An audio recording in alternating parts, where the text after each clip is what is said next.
জায়গা জমির সমস্যা নিয়ে দপ্তরে দপ্তরে বা আদালতের বারান্দায় বারান্দায় ঘোরার দিন শেষ। সবকিছুর ডিজিটাইজ ও অনলাইন করে সাধারণ মানুষের হাতের নাগালে সেবা পৌঁছে দিতে চায় সরকার। এসব কথা জানালেন ভূমি উপদেষ্টা এম হাসান আরিফ। বিকেলে ভূমি ভবনে এক বৈঠক শেষে উপদেষ্টা গণমাধ্যমকে জানান, জমির সবকিছু ডিজিটাইজেশনের কাজ শেষ করা হয়েছে।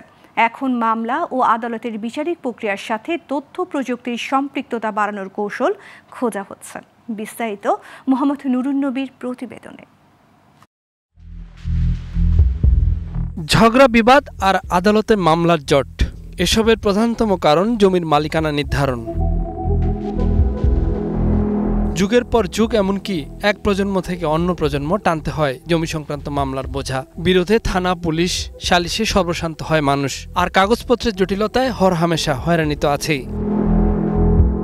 দাগ খারিজ, জমির খতিয়ান সংগ্রহ, খাজনা দেয়া, মালিকানা পরিবর্তন বা নকশা হালনাগাদ সহ সব প্রক্রিয়া অনলাইনে হয়েছে।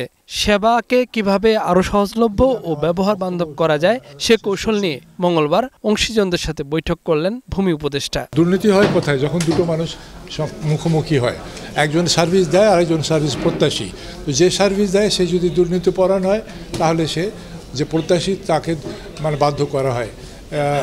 এইটা যাতে না হয় সেই জন্য সবকিছু অনলাইনে হচ্ছে। বৈঠক শেষে উপদেষ্টা গণমাধ্যমকে জানালেন, স্যাটেলাইট প্রযুক্তির এমন উৎকর্ষের সময় আগামীতে আর জরিপে মাঠে যেতে হবে না। ঘরে বসেই সব সেবা ও সংকটের সুষ্ঠু সমাধান করে ফেলা যাবে অনায়াসেই। গ্রামে বসে অনলাইনের মাধ্যমে তার জমি সংক্রান্ত যত কাগজগুলো লাগে, খতিয়ান, খাজনা রসিদ, মিউটেশন ইত্যাদি ইত্যাদি ৫-৬টা কাগজ লাগে, সবগুলো সে পেয়ে যাবে। পেমেন্টও সে করবে অনলাইনে এবং তার রিসিটও পেয়ে যাবে অনলাইনে, সে খাজনার রসিদও পেয়ে যাবে অনলাইনে, যাতে তাকে কোনো সময় কোনো মানুষের সম্মুখীন হতে না হয়। জানান, অবকাঠামো ও প্রযুক্তিগত উন্নয়ন শেষ করে আনা হয়েছে। এখন মানুষকে অভ্যস্ত করা গেলে জমি সংক্রান্ত সংকট ও মামলা উল্লেখযোগ্য হারে কমে যাবে আশা ভূমি উপদেষ্টার। কল সেন্টার থেকে আরম্ভ করে অটোমেশনের যে রুমগুলি আছে, ওয়ার্কশপ যেগুলি আছে। মোহাম্মদ নুরুন নবী, গ্লোবাল টেলিভিশন, ঢাকা।